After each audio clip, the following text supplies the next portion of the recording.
इस बॉर्डर पर हमारे पूर्वजों ने कुर्बानी दी कि किसी भी तरह से जो कुछ भी हमको कीमत देनी पड़े वो देकर हम राष्ट्रीय हित के लिए, राष्ट्रीय सुरक्षा के लिए जो भी हमारे योगदान है। पिछले दिनों 15 किलोमीटर का पहले आदेश, फिर 50 किलोमीटर का आदेश, अवैध रिकॉर्ड के तर्क देकर जो हमारी पृष्ठभूमि है, हमारा जो राजस्व रिकॉर्ड है, उस राजस्व रिकॉर्ड के अंदर हमारे पूर्व विधायक किशन सिंह जी ने जैसलमेर में पूरी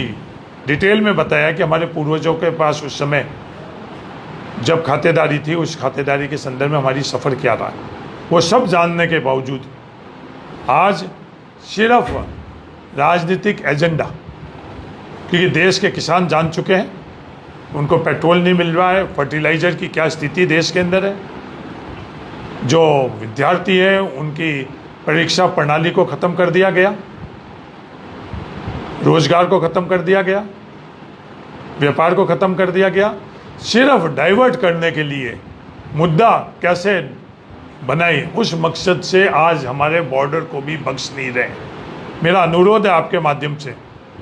जो विवाद के मुद्दे बाकी देश में आप लोग बनाने की कोशिश कर रहे हो, इस बॉर्डर को बख्श दो, शांति प्रिय राष्ट्रीय हित को आप बख्श दो। राम राम पत्रकार बंधुओं,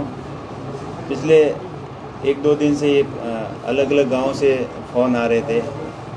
कि कुछ लोगों को नोटिस दिए गए कि आपकी कृषि एग्रीकल्चर भूमि के अंदर मकान बने हुए हैं, धार्मिक स्थान बने हुए हैं, और उनको 18 तारीख तक हटा दिया जाए, नहीं तो उनको प्रशासन द्वारा गिराया जाएगा। और वो भी बैक डेट के अंदर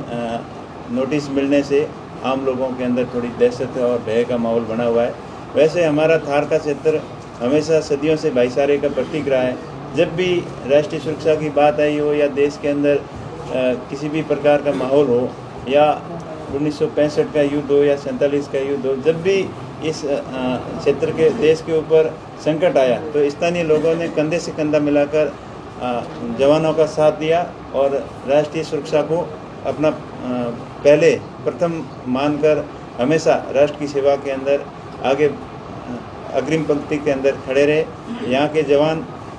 थार के क्षेत्र आर्मी में भी सबसे ज़्यादा है और अग्रिम पंक्ति में हमेशा देश की सुरक्षा के लिए खड़े रहते हैं। लेकिन जो इस प्रकार के नोटिस देकर यहाँ के स्थानीय माहौल को ख़राब करने का, भय फैलाने का, दहशत फैलाने का जो काम किया जा रहा है, वो वास्तव में निंदनीय है। इस सिलसिले में मेरी कलेक्टर साहब से कल बात हुई थी कि ये क्या मामला है और किस वजह से आखिर इस तरीके के नोटिस दिए जा रहे हैं। तो उन्होंने अज्ञानता बताई कि मेरे को इस बारे में कोई मालूम नहीं है, मैं पता करके बताऊंगी। और आज हमने टाइम मांग रखा उनसे मिलने के लिए। जब मिलेंगे तब वो स्पष्ट रूप से उनसे बात करेंगे, तब पता चलेगा कि ये क्या मकसद है, क्या मामला है। और वैसे हरी जी ने पूरी विस्तृत बात बताई,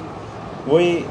मेरी बात, वो स्वयं उस बात को मैं समर्थन करता हूँ कि जिस प्रकार हम सदियों से आपसी एक दूसरे के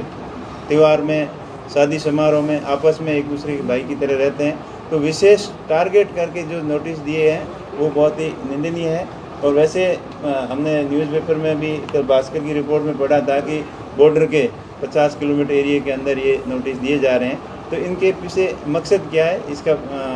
साफ हमें पता नहीं चल रहा है। और हमें जो महसूस हो रहा है कि जिस प्रकार से ये नोटिस दिए जा रहे हैं, उनसे सरकार का कुछ इंसेंटिव, उनका मकसद कुछ अलग ही लग रहा है। आपका अगला स्टैंड क्या होगा अगर ये आपके पास में बात आती है कि वास्तव में इसकी कार्रवाई हो रही है या अतिक्रमण, क्योंकि जो मोटा मोटी निकल के सामने